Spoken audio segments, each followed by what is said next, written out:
buzz du jour, Yellow va tout nous expliquer. Oui, je vais tout vous expliquer. À côté de...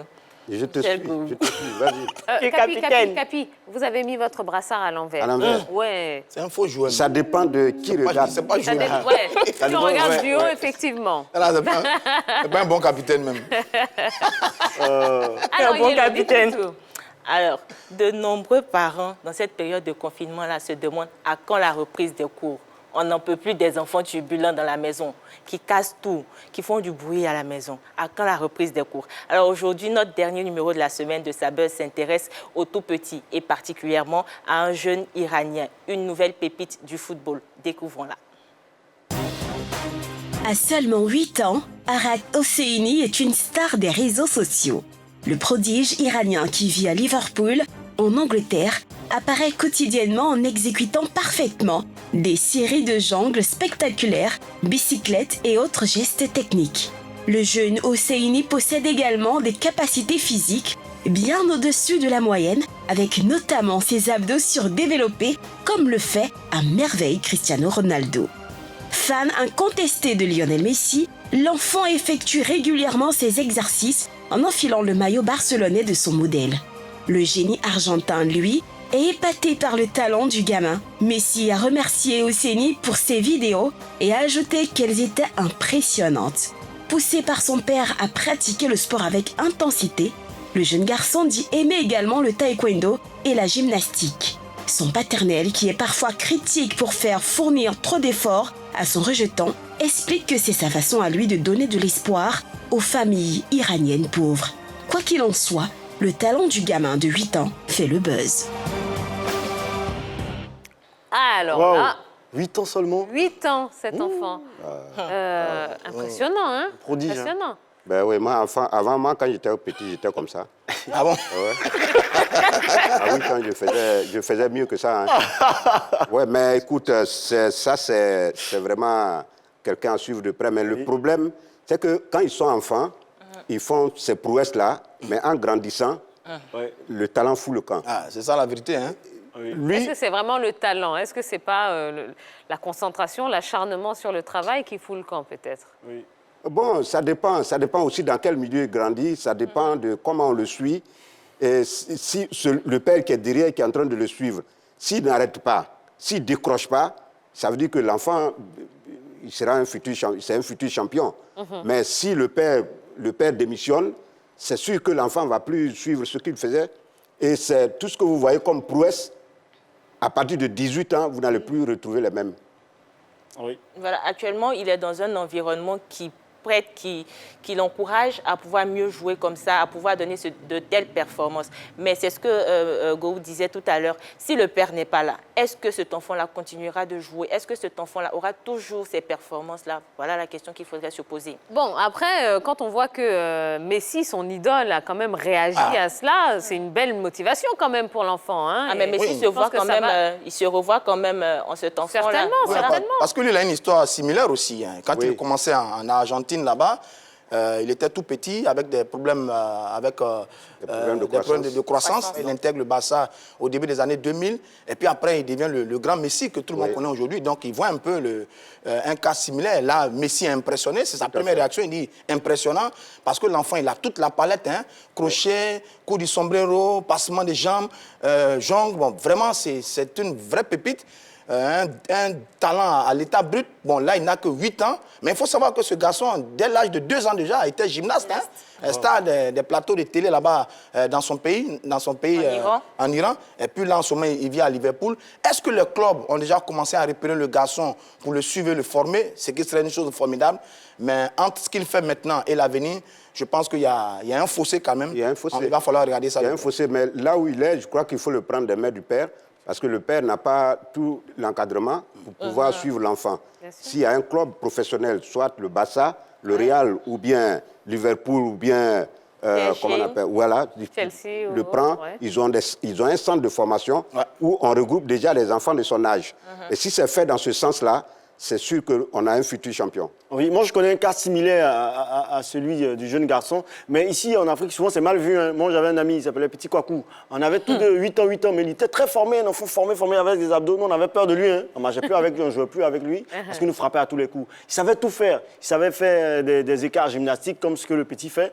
Mais bon, ici, à la différence du petit, il n'y avait pas vraiment de médias. Il y avait pas... Non, les gens étaient réticents. Je le connais. Petit Kwaku, non, c'est pas. En fait, c'est pas parce que les gens sont réticents. C'est Bangui qui a gâté son football. Bangui, quand tu le vois maintenant, le ventre a poussé. Oui, effectivement, il est beau. C'est le Bangui. D'accord, c'est tout, Yellow, pour le buzz? C'est tout pour le buzz. Bon, je voulais faire une déclaration officiellement. Bon, pour le moment. Déclaration d'amour. Pardon, Non, Yellow. attends, officiellement, On je sait ne fais que... plus partie de l'association des futures femmes de footballeurs. Ça, c'est un scoop. Comment? Je vais mettre ma petite soeur sur ce nouveau dossier. Ah bon? Voilà. Maintenant, toi, tu vas où? Là, tu vas où? Non, je prends ma retraite Pour internationale faire pour quoi? le moment. Non, on va parler de ça quand après. Sérédi a pris sa retraite internationale, là, il joue en club. Non, il reste la grande team. Les femmes, Fédération des femmes affairées. Ah. Voilà. Voilà. Ça, par C'est un exemple. scoop, hein? Voilà. Très Non, il a dit bien. pour le moment, je peux revenir encore. Ah, d'accord. Bon, Michel, dites-moi, entre le jaune et noir et le vert et rouge, quelle couleur vous n'aimez pas? Quelle couleur j'aime pas? Ouais. Non, j'aime pas. Mais Attendez, ma la couleur- question ma est cou- simple. Ma couleur, là, c'est-à-dire la couleur qui circule dans mon corps actuellement, comme sang, là. Jaune et noir! Mimo! Non, je suis Mimo à mort. Depuis mon bas âge, je suis à sec. Chez moi, tout le monde est stade. Je suis le seul à supporter la sec depuis l'école primaire, depuis le bas âge. Jusqu'à présent, personne ne peut m'enlever le jaune et noir dans la tête. Donc, vert rouge, là, ça, c'est nos rivaux. Et votre plus beau souvenir en tant que supporter de la SEC? Alors, Ouais, le plus beau souvenir. oui. Le plus beau souvenir pour moi, c'est lorsque la SEC a pris la Champions League En 98? en 98.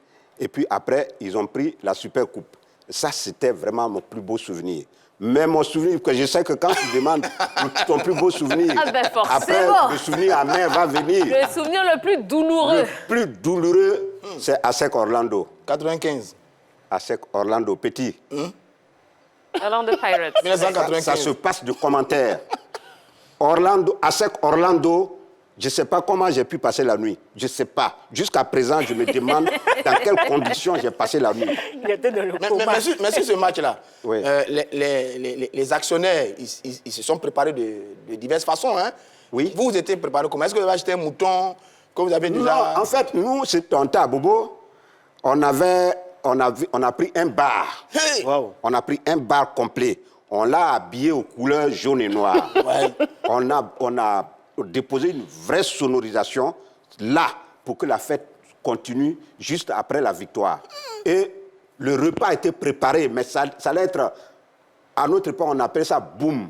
Oui, les booms. Ça allait être boum Oui. ce jour-là. Ok. Fiesta. Mais malheureusement, après le match, quand on est revenu dans le lieu, on a trouvé le drapeau vert et rouge. sur le bar. Ça fait bouillard. Le drapeau vert et rouge et les supporters de l'Africa en train de faire la fête. Ils ont récupéré votre plat. Donc franchement, c'était un souvenir très amer. Jusqu'à présent, quand j'y pense, j'ai les larmes aux yeux. Eh bien, très donne bien. envie. Eh ben, très bien. Allez, comme vous êtes sans langue de bois, eh ben, ça tombe bien, puisque pour la rubrique suivante, on a besoin de toute votre franchise. C'est le penalty.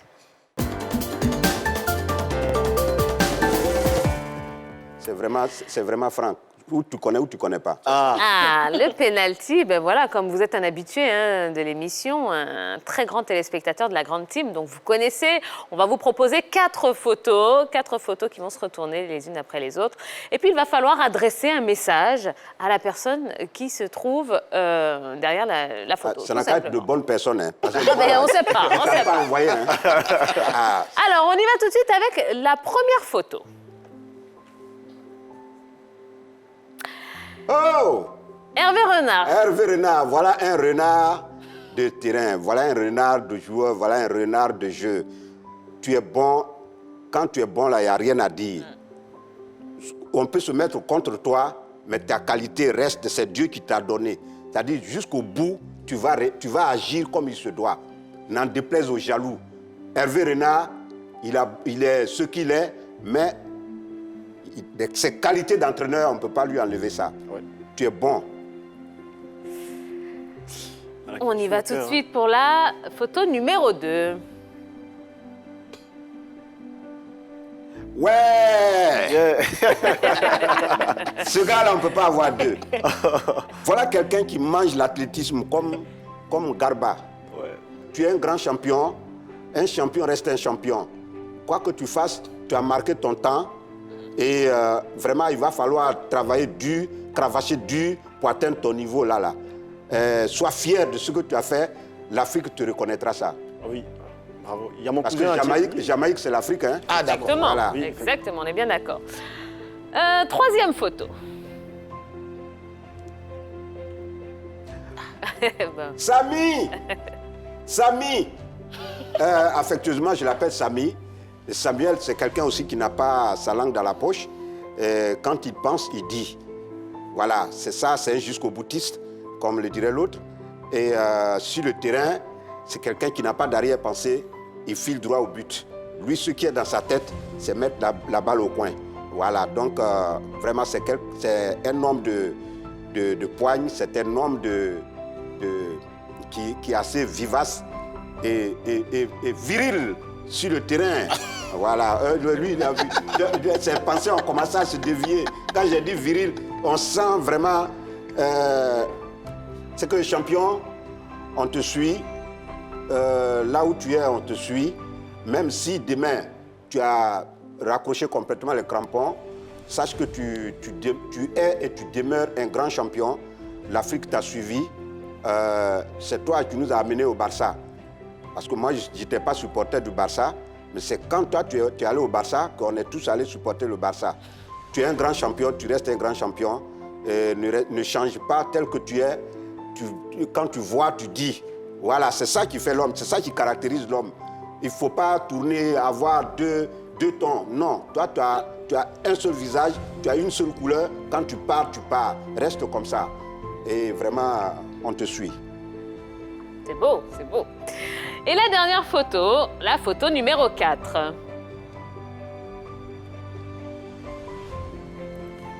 C'est qui ça, Laurent Pokou? Laurent Pokou. Waouh! L'homme d'Asmara. Ouh. Vous voyez, le football, cette mutation qu'on connaît aujourd'hui, c'est venu tard parce que voilà des gens qui devaient vraiment manger l'argent du football. Voilà des gens qui devaient s'installer dans l'opulence du football. Mais malheureusement, eux, ils ont fait leur temps au moment où le football était suivi, mais il n'y avait pas d'argent dedans. Laurent Pokou, là où tu es, en tout cas, on prie pour que Dieu te mette à sa droite. Et je sais que si on croit à la réincarnation, je sais que tu es déjà là, quelque part.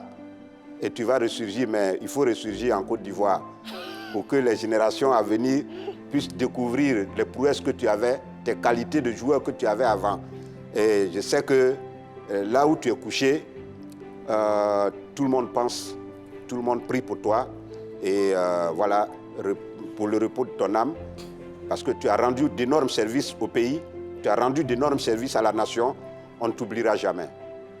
Très beau message. Bon, merci beaucoup, bravo Michel Gou. Ouais, c'est fort là, c'est Ouais, fort. très On est sans voix là, c'est terrible. Hein? On risque de perdre notre boulot hein, si on continue comme ça. Alors, Pokou, Aboulaye Traoré, Didier Drogba. Votre choix. Didier, Drogba. ouais, sans réfléchir. Sans réfléchir. Ah. Didier, parce que voilà trois générations. Trois générations. La génération de Laurent Pokou, c'est ce que je disais tout à l'heure. Le talent seul ne suffit pas. Il faut des mesures d'accompagnement. Il n'y avait pas de mesures d'accompagnement. Il avait ce talent-là, mais ce talent était mal orienté, mal exploité. Donc, ça fait qu'il est sorti zéro de cette affaire. On sait dans quelles conditions il est décédé, mais franchement, il a fait son temps. Deuxième génération, c'était le temps de Aboulaye Traoré, Ben Badi, le mouton d'or, qui perd en Côte d'Ivoire parce que l'entraîneur qui était aussi qui avait du caractère, l'avait complètement écarté de l'équipe au match aller où nous avons été battus en Côte d'Ivoire. Et puis au match retour... Vous parlez de Philippe Troussier? Oui. Et puis au match retour, Aboulaye fait la différence où on voit un noir monter sur le dos d'un blanc. C'était Aboulaye qui nous avait amené à faire cela. C'était au Ghana. Donc Aboulaye Traoré, voilà une génération où il nous a fait vraiment miroiter, mais ce n'est pas allé loin. Il a raccroché très jeune. Il aurait pu continuer encore. Mais bon, il n'y avait pas aussi cet encadrement-là autour de l'homme. Mais aujourd'hui, le football moderne, le football est venu avec ses atouts, avec les nouvelles technologies, avec toutes les mesures d'accompagnement. Drogba a bénéficié de cela. Il a pris dans de bonnes conditions. Il a pris... il a puisé dans la génération d'Aboulaye, avec la génération où lui-même il vivait déjà. Ça fait l'un mis dans l'autre. C'est devenu quelque chose d'époustouflant, quelque chose d'explosif. Magnifique. Ce qui a fait que Didier, vraiment, il a régné dans son temps. Et aujourd'hui, il fait partie des grands champions que l'Afrique ne va jamais oublier. Didier, tu restes une légende. Et moi, je le disais, Didier, je lance, c'est un appel en même temps que je lance aux autorités. Ce monsieur, il faut construire un monument à son effigie. Parce que dans tous les pays, les gens magnifient leurs champions. Les gens magnifient leurs champions. Pourquoi on ne le ferait pas en Côte d'Ivoire? En Côte d'Ivoire, on ne peut pas avoir un autre Didier Drogba. Ce Didier Drogba, c'est grâce à lui que la Côte d'Ivoire a participé pour la première fois à la Coupe du Monde. On n'avait jamais participé. Quand les gens disent, ouais, Didier a donné quoi, il a fait... Didier, n'oubliez pas le passé. Didier, c'est lui qui nous a fait partir en Coupe du Monde pour la première fois, puis 2, puis 3. Et puis après, quand il allait s'asseoir, est-ce qu'on allait en Coupe du Monde encore? Didier, tu es une légende. Et le message est bien passé. Eh ben voilà, oui, il a beaucoup de choses à dire, hein, notre Michel Gou. Et il connaît son sujet. Hein? Il connaît très très bien son sujet. Et vraiment, on est très content de le recevoir sur le plateau. Allez, eh bien, on continue le cours de l'émission. On a encore plein de choses à vous proposer, notamment la rubrique suivante, c'est Causerie.